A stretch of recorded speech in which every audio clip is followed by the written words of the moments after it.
পারিবারিক বাধা, রাজনৈতিক বাধা, ইনস্টিটিউশনাল বাধা, প্রেমিকার বাধা। দেখুন আসলে বিষয়টা হচ্ছে এখানে বিভিন্ন আমাদের ইনস্টিটিউশনাল বাধা আছে। যেমন আমাদের কোনো একটা আন্দোলন সুসংগঠিত হতে হলে সেই ক্ষেত্রে আমাদের ইউনিভার্সিটির ভিতরে একটা বাধার সম্মুখীন হতে হয়, আমাদেরকে বিভিন্ন জায়গায় প্রশ্নের সম্মুখীন হতে হয়। বাংলাদেশের ইতিহাসে যদি দেখি, সরকারি বিশ্ববিদ্যালয় সবসময় অগ্রণী ভূমিকা রাখলেও ইতিহাসে 2018 সালের কোটা আন্দোলন এবং এই 2024 এসে চূড়ান্ত যেই আমাদের ফ্যাসিবাদী বিরুদ্ধে যে আন্দোলন, গণ অভ্যুত্থান, এখানে কিন্তু আমরা সেই ট্যাবুটা ভেঙে দিয়েছি। আমরা এখন প্রমাণ করতে পেরেছি যে না, বেসরকারি বিশ্ববিদ্যালয় যখন তাদের অস্তিত্বের যেই জানান যে না, জাতীয় ইস্যুতে যে সরকারি বিশ্ববিদ্যালয় যেখানে থেমে গেছে, সেখানে বেসরকারি বিশ্ববিদ্যালয় কিন্তু এক নতুন নেতৃত্ব দিয়ে এই ফ্যাসিবাদী সরকারকে পতন করতে কিন্তু সফল হয়েছে। তা আশা করি এখন পরবর্তীতে আর এই ধারণাটা আর কারোর মধ্যে থাকবে না।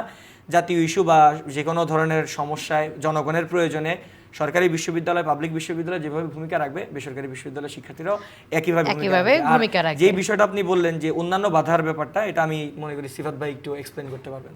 আচ্ছা, মানুষ যেটা দেখেছে, আমরা বেসরকারি বিশ্ববিদ্যালয়ের শিক্ষার্থীরা যেই একটা ভলকানিক এরাপশনের মতো কাজ করেছে তাদের জায়গা থেকে, সেই জায়গাটা এটা যদি না হতো, তাহলে আজকের এই দিন আমরা দেখতে পেতাম কিনা আমরা কিন্তু সন্দিহান।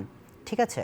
আর আপনি যেটা বলেছেন, আমরা যে জিনিসগুলো ফেস করেছি সেগুলো খুবই নাইটমেয়ারের মতো এখনও কাজ করে আমাদের জন্য।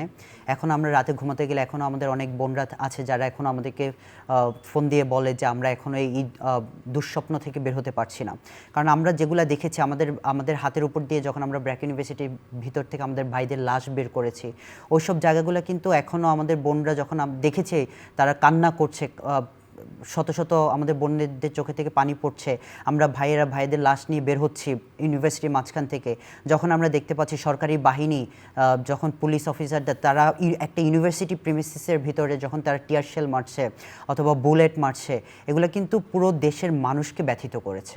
আর এই যে দমন নিপীড়ন, এগুলাই কিন্তু এই যে গণ অভ্যুত্থানের একটা প্রধান কারণ।